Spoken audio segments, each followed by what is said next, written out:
AG ನ್ಯೂಸ್ಗೆ ಸ್ವಾಗತ.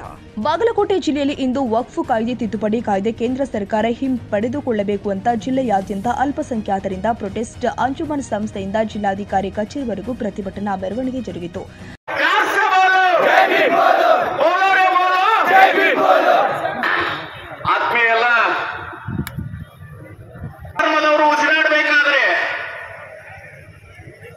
ಎಲ್ಲಾ ಧರ್ಮಗಳು ಇವತ್ತು ಜೀವಂತ ಇರಬೇಕಾದ್ರೆ ಭಾರತ ದೇಶದಲ್ಲಿ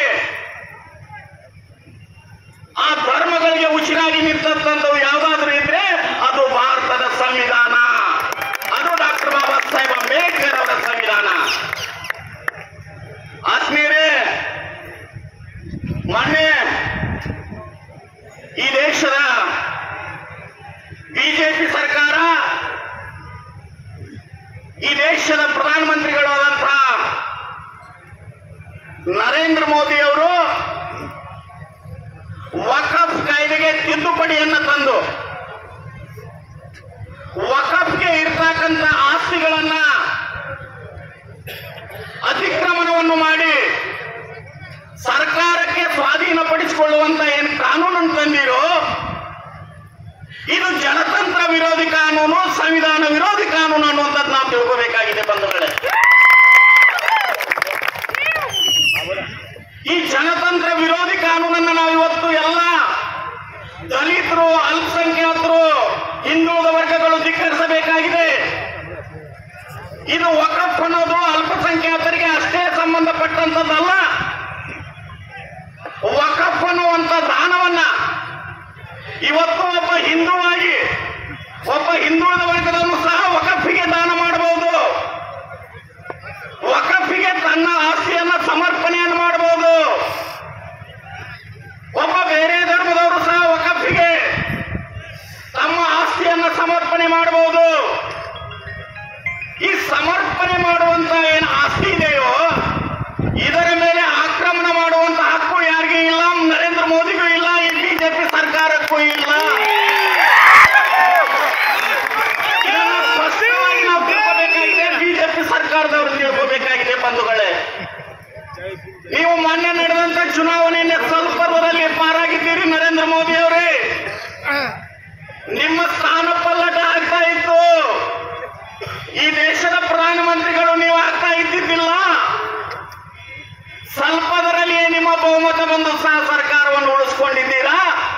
ಆದ್ರೂ ಕೂಡ ನೀವು ಬಿಜೆಪಿ ಸರ್ಕಾರ, ನಾನು ಮಾತಾಡುವುದು ಕಳೆದ 3 ದಿನಗಳ ಹಿಂದಿನಿಂದ ಹಿಡಿದು ಈ ರಾಜ್ಯದ ಹಲವಾರು ಪೊಲೀಸ್ ಠಾಣೆಗಳಲ್ಲಿ ನನ್ನ ಮೇಲೆ ಕೇಸು ದಾಖಲಾಗಿರುವುದು ಸಂವಿಧಾನಾತ್ಮಕವಾಗಿ ಮಾತನಾಡಿದ ಒಂದೇ ಒಂದು ಕಾರಣಕ್ಕಾಗಿದೆ ಎಂದು ನೀವು ಅರ್ಥ ಮಾಡಿಕೊಳ್ಬೇಕು.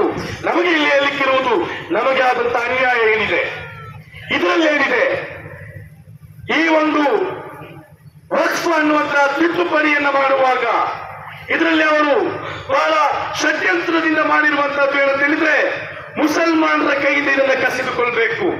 ಅದಕ್ಕೆ ಏನೆಲ್ಲ ಮಾಡಬೇಕು? ಮೊದಲನೇದಾಗಿ ಇದರಲ್ಲಿರುವಂತಹ ಒಂದು ವಕ್ಫ್ ಕೌನ್ಸಿಲ್ ಇದೆ. ಈ ದೇಶದಲ್ಲಿ ವಕ್ಫ್ ಕೌನ್ಸಿಲ್ ಇದೆ. ಈ ವಕ್ಫ್ ಕೌನ್ಸಿಲ್ ನಲ್ಲಿ 22 ಮಂದಿ ಸದಸ್ಯರಿರ್ತಾರೆ. ಈ 22 ಮಂದಿ ಸದಸ್ಯರಲ್ಲಿ ಈವರೆಗೆ ಇದ್ದಂತಹ ವಕ್ಫ್ ಕಾಯ್ದೆಯ ಪ್ರಕಾರ ಅದರಲ್ಲಿ ಆ ಕೌನ್ಸಿಲ್ ನಲ್ಲಿ ಬಹುಸಂಖ್ಯಾತರಾಗಿ ಮುಸಲ್ಮಾನರಿರ್ಬೇಕು. 22ರಲ್ಲಿ ಹೆಚ್ಚಿನವರು ಯಾರಿರ್ಬೇಕು? ಮುಸಲ್ಮಾನರಿರ್ಬೇಕು. ಆದ್ರೆ ಮೋದಿ ಸರ್ಕಾರ ತರಲಿಕ್ಕೆ ಹೊರಟಿರುವಂತಹ ಈ ಮಸೂದೆಯಲ್ಲಿ ಮುಸಲ್ಮಾನರನ್ನ ಈ ಕೌನ್ಸಿಲ್ ನಲ್ಲಿ ಕಡಿಮೆ ಸಂಖ್ಯೆ ಮಾಡಿ ಬಹುಸಂಖ್ಯಾತರನ್ನ, ಮುಸಲ್ಮಾನರ ಅಲ್ಲದವರನ್ನ ಹೆಚ್ಚಿನ ಸಂಖ್ಯೆಯಲ್ಲಿ ಸೇರಿಸುವಂತ ಒಂದು ಷಡ್ಯಂತ್ರವನ್ನ ಮಾಡಲಾಗಿದೆ. ಅಂದ್ರೆ 22 ಮಂದಿಯಲ್ಲಿ ಸುಮಾರು 7-8 ಮಂದಿ ಮಾತ್ರ ಮುಸಲ್ಮಾನರಿರ್ತಾರೆ, ಉಳಿದವರು ಮುಸಲ್ಮಾನರು ಅಲ್ಲದವರಿರ್ತಾರೆ. ರಾಜ್ಯದ ವಕ್ಫ್ ಬೋರ್ಡಿನಲ್ಲಿಯೂ ಕೂಡ ಇದನ್ನು ಇನ್ನು ಈ ಸರ್ಕಾರ ತರಲಿಕೊಡ್ತಿರುವಂತಹ ಈ ತಿದ್ದುಪಡಿಯಲ್ಲಿ ಕಸಿದಂತಹ ಅತಿ ದೊಡ್ಡ ನಮ್ಮ ಹಕ್ಕು ಏನಂತ ಹೇಳಿದ್ರೆ, ಈ ದೇಶದ ಕಾನೂನು ವ್ಯವಸ್ಥೆ ರೂಪಿಸಿದಂತಹ ಜುಡಿಷಿಯರಿ ಸಿಸ್ಟಮ್ ರೂಪಿಸಿದಂತಹ ಒಂದು ಸಿಸ್ಟಮ್ ಇದೆ, ಟ್ರಿಬ್ಯುನಲ್ ಕೋರ್ಟ್ ಅಂತ ಅನ್ನುವಂತಹದ್ದು. ಈ ಟ್ರಿಬ್ಯುನಲ್ ಕೋರ್ಟ್ ಅನ್ನು ಆಯ್ಕೆ ಮಾಡಿದ್ದು ವಕ್ಫ್ ಅಲ್ಲ.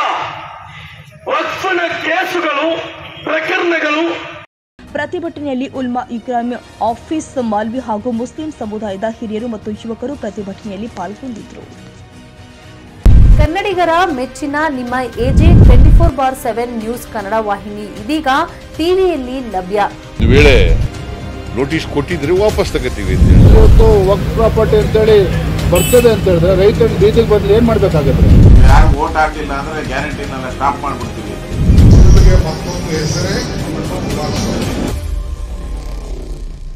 ಕರ್ನಾಟಕ ಮತ್ತು ದೇಶ ವಿದೇಶ 360 ಡಿಗ್ರಿ ಸುದ್ದಿ ಹಾಗೂ ಉತ್ತರ ಕರ್ನಾಟಕ, ಬೆಳಗಾವಿ, ಬಾಗಲಕೋಟೆ, ಧಾರವಾಡ, ಹಾವೇರಿ, ಗದಗ, ಬಿಜಾಪುರ ಜಿಲ್ಲೆಯ ಕ್ಷಣ ಕ್ಷಣದ ವಿವರವನ್ನ ಪಡೆಯುವುದಕ್ಕೆ AJ 24/7 ನ್ಯೂಸ್ ಕನ್ನಡ ವಾಹಿನಿಯನ್ನ ಲೈಕ್ ಮಾಡಿ, ವಿಡಿಯೋಗಳನ್ನ ಶೇರ್ ಮಾಡಿ, ಕಮೆಂಟ್ ಮಾಡುವ ಮೂಲಕ ನಮ್ಮ ವಾಹಿನಿಗೆ ಸಹಕಾರ ನೀಡಿ ಮತ್ತು ಚಾನೆಲ್ ಅನ್ನ ಸಬ್ಸ್ಕ್ರೈಬ್ ಮಾಡಿ. ಧನ್ಯವಾದಗಳು.